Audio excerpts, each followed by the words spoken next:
Olá, pessoal do laboratório.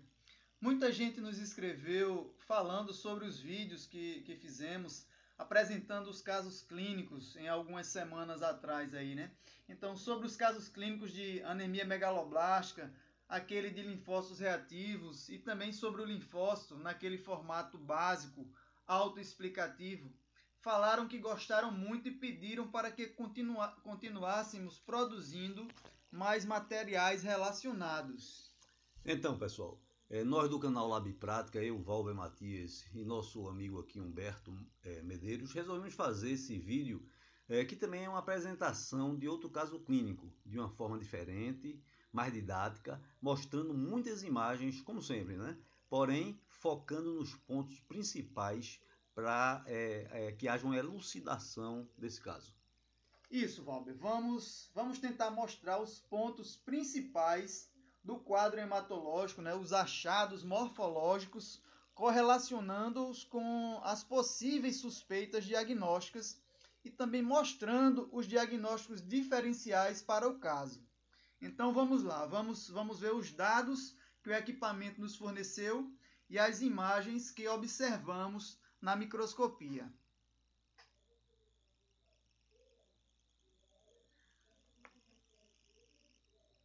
A apresentação de caso clínico de hoje envolve alguns achados morfológicos inespecíficos. O que quer dizer esse termo inespecífico, Valber? Quer dizer que esses achados não são exclusivos de uma determinada patologia. E ao longo da apresentação nós vamos mostrar o que temos de mais importante e, sobretudo, vamos ajudar vocês a montarem este quebra-cabeça dando uma linha de raciocínio a partir dos dados do equipamento, passando também pelos achados do esfregaço sanguíneo até a conclusão do laudo. Então, vamos lá. Bem, como vocês podem ver, né, na imagem aí, o hemograma se apresenta com anemia considerável, né, e uma trombocitopenia moderada. Em relação à série branca, está com um número normal de leucócitos, porém o equipamento apresentou flags ou advertências para granulócitos imaturos e bastões. Humberto, a partir desses dados, poderíamos pensar em que tipo de doença de base, alguma doença de base? Valber, fazendo uma análise mais global do quadro hematológico, nós vemos que 2 das 3 séries celulares do sangue estão afetadas: a série vermelha e a série plaquetária. E vendo o hemograma como um todo, nós poderíamos levantar várias hipóteses, desde algumas doenças benignas até algumas neoplasias, né? Pensando nas doenças benignas, olhando os dados do equipamento, poderíamos ter algum quadro infeccioso, já que temos o flag de bastões e granulócitos imaturos, que dependendo da gravidade poderia estar afetando também as séries que estão reduzidas, né? No caso, a série vermelha e a série plaquetária. Em relação às diversas anemias, nós poderíamos pensar em uma anemia carencial por deficiência de vitamina B12 e folatos, apesar do VCM também estar reduzido, pois, como sabemos, essa patologia, que é conhecida como anemia megaloblástica, normalmente se apresenta com macrocitose, mas já tivemos casos comprovados que pegamos numa fase bem inicial, assim com microcitose. E essa doença também cursa com plaqueta baixa, por isso que poderíamos pensar neste caso, né? Porque as plaquetas estão baixas também. Bom, mas para podermos pensar nesta patologia e reforçar essa suspeita, teríamos que ter alguns achados morfológicos na microscopia, né? Que iremos comentar mais adiante quando formos ver as imagens da lâmina. Também poderíamos pensar em anemia secundária a alguma neoplasia, ou no caso de doenças crônicas, que às vezes também podem apresentar deficiência na produção de plaquetas. Outras anemias mais simples, as outras carenciais ou hemolíticas, como doença de base, não pensaríamos porque estas não costumam se apresentar com plaquetopenia. E pensando em doenças de ordem exclusivamente plaquetária, como as púrpuras, pode até ser, mas eu acho que não deve ser. Por quê? Porque não costuma alterar a produção da série vermelha. Sobre as neoplasias hematológicas, pensaríamos de cara numa leucemia aguda, ou uma doença mieloproliferativa, né, ou mesmo um SMD, síndrome mielodisplásica, né, porque ambas as suspeitas pelas duas séries celulares baixas seriam possíveis. Lógico que para aumentarmos essas suspeitas, nós precisamos ver a lâmina. Esta é a avaliação inicial que podemos fazer antes de vermos o que se apresenta no esfregaço sanguíneo. Beleza, Humberto, muito bem explicado. Então vamos ver o que encontramos no esfregaço sanguíneo. Bem, olha aí, nessa primeira imagem, né, observamos logo de cara aí um granulócito imaturo, mais especificamente um metamielócito. E também nos chama a atenção na série vermelha a presença de alguns dacriócitos. Pode passar outra imagem, Humberto?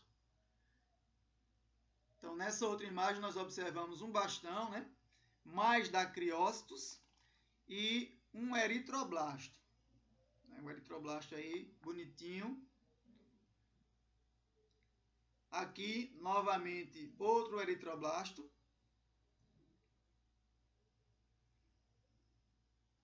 Observe aqui mais dacriócitos. Então, como vocês podem ver, a série vermelha bastante afetada, né, com a presença de dacriócitos. E as imagens exatamente estão, né, confirmando essa presença. Essa morfologia se repete, por isso o foco exatamente na série vermelha. Então, mais dacriócitos.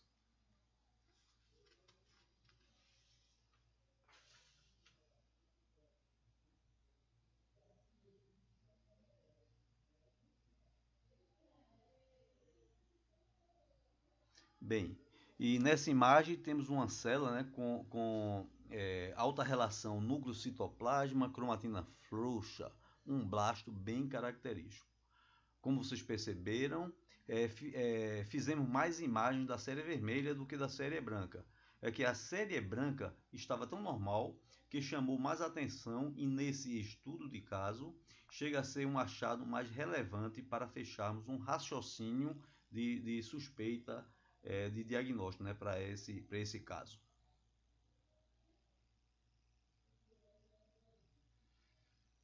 Bem, e aqui, né, chegamos à nossa conclusão desse caso, mostrando a nossa contagem diferencial, né, que foi com as seguintes observações da série vermelha.